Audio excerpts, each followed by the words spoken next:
جوان های عزیز، شخصیت هایی که الحمدلله اکثر جوان هسته، شما امید آینده هسته. اگر شما صالح باشه، اگر شما پاکیزه باشه، اگر شما عبادتگر باشه، انشاءالله آینده جمعیت اسلام پاکیزه و خوب می شود. اختیار آینده در دست شما هست.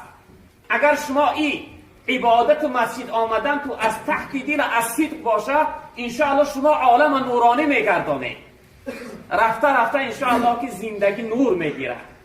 اما اگر ظاهرا باشه برای خودنمایی، من مسجد برم ببینن یا نرم، اگر مردم چی میگن برای این باشه، برادر عزیز فایده نمیکنه، هم خود نفریب میکنی هم مردم. و این خاطر وقتی که شما مسجد میایه، احتقاط و یعنی باوری و نیتونه خاص به خاطر عبادت و بندگی خدا بگردانید. بگه ما میریم که جریزای خدا، چه عبادت و بندگی خدا، ما اونجا میریم که پروردگار از ما راضی شود، امر خدا را به جا بیاریم. انشاءالله شما خوشبختی دنیا و آخرت از خود میکنید. انشاءالله شما خاری را نمیبینید، خار نمیشه انشاءالله اگر از تحت دل باشه این حرکت هاتون.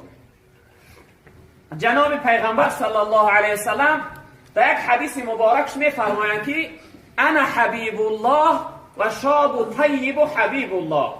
شخصیت هایی که امروز مسجد آمده، جوان های محترم، ببینه که پیغمبر شما را چی وصفی زیبا کرده است. جناب پیغمبر میگه که من حبیب خدایم، من دوست خدایم، خداوند من در دوستیش قبول کرده است. اما یک جوانی پاکیزه عبادتگرم دوست خدا هست. ببین که جوان چی مقام داری، چی قدری بلند داری. و تعبیر حضرت مولانا میگه که قیمت خود برده ای، نان مانده ای، نرخ بالا کن که ارزان مانده ای. ای جوانی که امروز راهی غفلت و راهی یعنی گناه و معصیت شیطان اختیار کرده، میگه قیمت یک بریده نان مانده، نرخ بالا کن.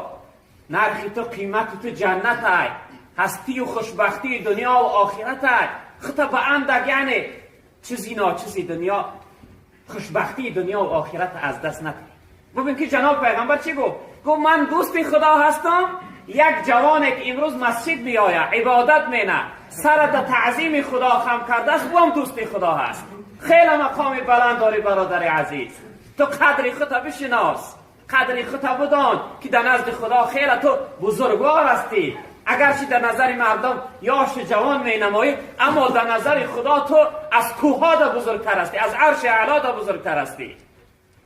الحمدلله که امروز افتخار ما هست که مسجد ما از جوانها سراسر پر هست. الحمدلله.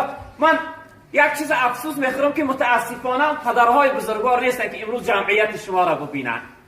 اگر این جمعیت را ببینن دیگه از خوشحالی میبالن، اونها مینازن، دیگه افتخار میکنن که الحمدلله فرزندای ما مسجد اختیار کردن، عبادت و بندگی را اختیار کردن. وقتی ما همراه بزرگوارها در محفل ها در وطن میشینیم، بعد میپرسن از ما، میگیم الحمدلله همه اهل مسجد هستن، چقدر خوشحال میشود، چقدر وقتی اونها خاطرشو جمع میشود که فرزند من اگر مسجد بروه وای خار نمیشود، و از فرزند من مسجد بروه وای برنج عذاب دنیا و آخرت گرفتار نمیشه. رسول اکرم صلی الله علیه و سلم در حدیث دیگر میفرماید که در روز قیامت خداوند 7 گروه مردم از عذاب قیامت خلاص میکنه، در سایه رحمت خودش در سایه عرش جا میکنه. غیر از سایه رحمت خداوند دیگه در روز قیامت سایه نیست برادران عزیز. آفتاب با مقدار یک تیر نیزه پایان شده است، تمامی اهل محشر مغز سرشون میجوشه از گرمی را. در همون گرمی سخت قیامت خداوند 7 گروه مردم جدا میکرده، در سایه عرش جا میکرده. یکی از او گروهش که برادران عزیز، و شاب نشأ فی طاعت الله، جوانی که از جوانیش نشأنما یافته است، یعنی راه عبادت و بندگی خدا را اختیار کرده است. جوانی که امروز مسجد آمده است، جوانی که امروز عبادت و بندگی خدا را اختیار کرده است. جناب پیغمبر گفتن که خداوند این جوان در روز قیامت از او عذاب قیامت، از اون مشقت رنج قیامت نجات میداده است، در سایه عرش جا میکرده است. این بشارت برای شما های جوانهای محترم. شما خیلی خوشحال باشه که شما خوشبختترین شخصیت ها هستید، شما بهترین بنده های خدا هستید که امروز عبادت و بندگی اختیار نباشه.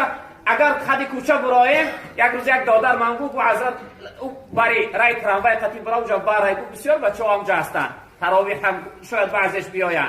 نه که الحمدلله شما امروز راهی بر اختیار نکرده، راهی مسجد اختیار کرده. الحمدلله نشانه خوشبختی شما. جناب پیغمبر تن جوانی که از جوانیش اهل عبادت اهل طاعت باشد، او در روز قیامت از رنج عذاب آخرت نجات می‌یابد و در سایه عرش خداوند است. ان شاء الله که از خداوند امید است که شما شاید به خاطر امید سایه عرش خدا آمده، شاید به امید رحمت پروردگار آمده. این صحبت ما بهانه است برادران عزیز. شاید اگر صحبت هم نباشه مردم بیستن اما شاید 5 دقیقه وقتی نماز رسیدن برسن بیاین. اما الحمدلله میبینیم نیم ساعت مانده با نماز جوانها حرکت میکنن، شاید اما خوردنش نمونیم کالا باشه. بچه خاطر با خاطر بریم یگان چیز رو بشنویم. چی میشنون؟ گفته خدا و گفته پیغمبر، یعنی راه سعادتشونه، راه خوشبختیشونه. انشاءالله نشانه خوشبختی شما ای برادر عزیز که امروز راه عبادت و بندگی را اختیار کرده. انشاءالله از خدا امید است که حتما با باوری کامل از خداوند باوری داریم، امید داریم که شما در روز قیامت در سایه رحمت پروردگار باشید، در سایه عرش الهی باشید. رسول اکرم صلی الله علیه و سلم در حدیث دیگر می‌فرمایند که گفتن این خمسن قبل خمسین، گفتن 5 چیز پیش از آمدن 5 چیز غنیمت بدونه. البته روان حدیث ها را به خاطر که وقت کم است برادر عزیز کوتاه میگم، جمله هایی که موضوع صحبت نه اوناشون بیان میکنم. در روزهای آیان خداوند فرصت بده ان شاء الله معناش میکنه. خداوند جناب پیغمبر گفتن که ای امتای من 5 چیز پیش از آمدن 5 چیز غنیمت بدونه که اینها یعنی دائمی در اختیار شما نیستن، گرفته میشوند. یکی از اون جمله چی هست؟ و شبابک قبل حرمک، جوانی را غنیمت بدونه. گفتن جناب پیغمبر پیش از آمدن پیرانسالی، پیش از آمدن او وقتی که این لحظه های جوانی از تو میرن، پیش از آمدن یعنی پیرانسالی جوانی را غنیمت بدون. ولی روایت میکنن حضرت عمر رضی الله تعالی عنه میگه در دورش دید که یک جوانی خیلی یاش، خیلی جوانی که شاید 18 ساله بود یا 20 ساله بود، و سوی دگرمی های روز نماز پیشین مسجد جناب پیغمبر می آمد.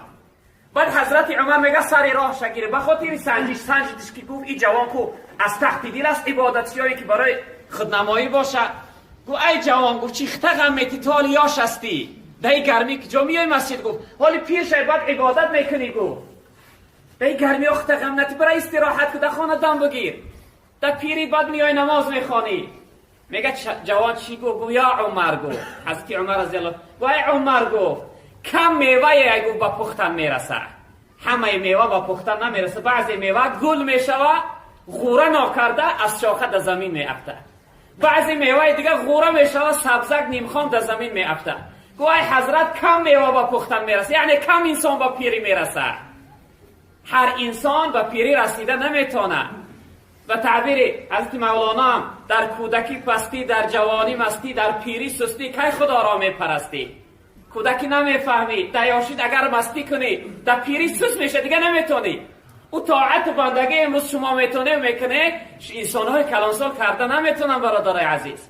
و همراهی کلانسال ها در برش بیستی در سجده زورشون میآید، در رکوع سجود از قیام خستن پاهاشون در میکنن. او چیزی که امروز شما داره از اینها خداوند گرفتش داده بودشون، اما وقتی که وقت گذشت گرفتشون. در شما هم باشه اینها غنیمت هستن برادران عزیز. در روایت دیگر جناب پیغمبر صلی الله علیه و سلم میفرمایند که در روز قیامت خداوند از تمام شخصیت 4 چیز میپرسه، نیست انسانی که این 4 چیز جواب نگفته عذاب قیامت خلاص شود. یکی از اون جملهش برادران عزیز چی هست؟ و من شبابه فی ما یبلا، خداوند میگه که جوانی تا در چی کار گذراندی، لحظه های جوانی تا در چی کارها گذراندی. یعنی که از لحظه های جوانی خداوند میپرسید است. الحمدلله که امروز شما جوانا مسجد آمده، انشاءالله شما جواب داره. وقتی خداوند پرسید که جوانی در چی کار گذراندی، میگه یا رب العالمین در جوانی من مسجد رفتم، تراویح خواندم، در نمازهای جمعه اشتراک میکردم، الحمدلله اهل طاعت عبادت بودم. انشاءالله شما جواب گفته میتونه جوانهای محترم. انشاءالله از خداوند امید است که شما از جمله شخصیت‌های باشه که جواب گفته در آخرت بتونه. عزیزم زیب طاعت در جوانی است که پیری لحظه های ناتوانی است. برادرای عزیز زیب طاعت و بندگی خدا هم در جوانی بیاشید. و چی خاطر؟ برای لحظه های که پیری تو لحظه ناتوانی هست. دین روز حاج داملا در تراویح ما نبودم، پرسیدم گفتم اکا نبوده در تراویح؟ گفت مزم نشید نتونست. یعنی پیری خودش دردمندی میاره، سستی میاره، دیگه نمیتونی، زورت میآید. ببینه برادر عزیز که انسان جوان الحمدلله که همش خوب است. در وقتش بودن این شخصیت هم جوان بودن، میتونستن عبادت میکرد. اما امروز او قوتی که در شما است از این شخصیت ها گرفته است. با همین خاطر ازتان عزیزم زیب طاعت بندگی خدا دیاشیه که پیری حالت سستی میشه دیگر. او طاعتی که امروز کرده میتونی در پیری نمیتونیش. مگو سازم عبادت وقتی پیری، یقین دان که به حسرت ها بمیری. اگر بگوی وقتی پیری میری یعنی بودم که به حسرت ای دنیا میری. باشه خاطر برای در وقت پیری نمیتونی دیگه کرده برادر عزیز. او باره را که امروز میبرداریش 50 کیلو و 70 کیلو و بعض انسان 100 کیلو، در پیری دیگه 30 کیلو را برداشته نمیتونی. او عبادت که امروز میبینی در پیری کردش نمیتونی برادر عزیز. عزیزم این جوانی چون بهار است، غنیمت دان خزانش در کنار است. برادر عزیز جوانی ترنگ بهاری است که تو امروز مثل یک گلی نو شکفته هستی، زیبا هستی، قوتت همش در جا هست، یک گل کمبودی نداری. جوانی تو مثل بهار است، غنیمت بدان که در کنارش چی است؟ خزانه. خزان یعنی تیار شدن، میگذره از تو. رسد روز تو را قامت شود خم، نماند زینت و قوت شود کم. یک روز میرسه برادر عزیز که قامتی راست خم میزنه، چنگ میزنه، این قوت یک توانایی سوس میشوه، این حسن و جمال زیباگی از تو گرفته میشه، این روحا جنج میزنن. این چیزی که خداوند به تو داده است ای جوان عزیز، این یک روز خداوند میگیرش.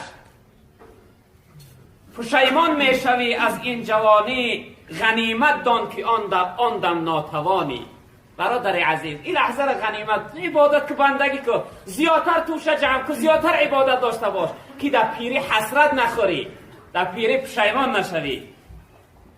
عزیزم قدر جان را بیشتر دان، رضای حق ز شیطان پیشتر دان. برادر عزیز قدر جان تکو زیادتر بدان، رضای خدا را از خرسندی شاطی شیطان بالاتر بدان.